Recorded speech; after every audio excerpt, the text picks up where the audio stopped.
Ici la perle. Tu me reçois? J'espère que oui, car cette semaine, je marche sur des œufs. Ou du moins, je les casse. De quoi va-t-on parler? D'argent, d'oseille, de thunes. Autant de mots qui isolent l'art comme un champ d'activité à part. Et pourtant, les artistes ont eux aussi droit à leur part de gâteau. Europe chrétienne oblige, la représentation de l'argent dans l'art classique, au moins jusqu'au XVIIe siècle, n'a pas été épargnée.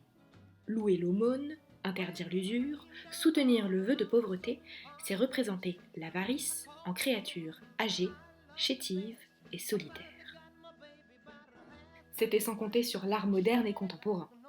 Bien loin de la rêveuse caricature de l'artiste qu'on croit détaché des réalités matérielles, certaines figures de l'histoire de l'art font jeu du tabou d'argent et de richesse. Marcel Duchamp est l'une d'entre elles. Auteur de la bien connue Fontaine, urinoir exposé telle une pièce de musée, l'artiste est bien de ceux qui cassent les codes.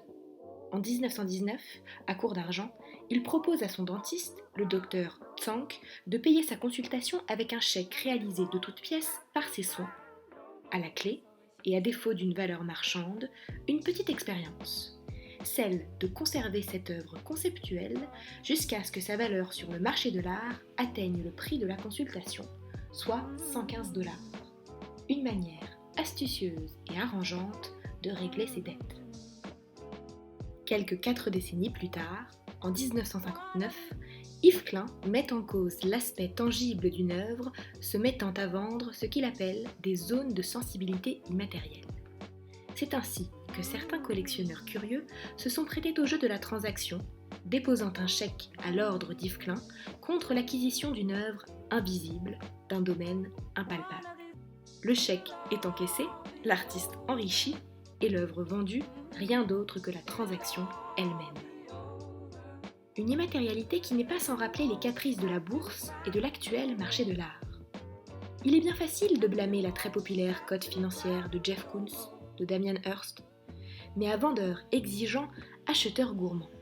Reflet de notre siècle capitaliste, ces artistes entrepreneurs acceptent, comme nous tous, de répondre aux lois de l'offre et de la demande. Mieux, ils s'en moquent. Voilà donc comment, le 6 octobre 2018, après avoir été vendue quelque 1,42 million livres, l'œuvre Girl with Balloon de Banksy se voit autodétruite à la vue d'une assemblée enchérissante et abasourdie. Un tour de force légendaire. Sur ce, je vous libère et vous laisse avec le personnage d'Harpagon, avare bien connu, qui, incarné et réalisé par Louis de Funès, fait gain de folie sans même prendre une ride. À très vite!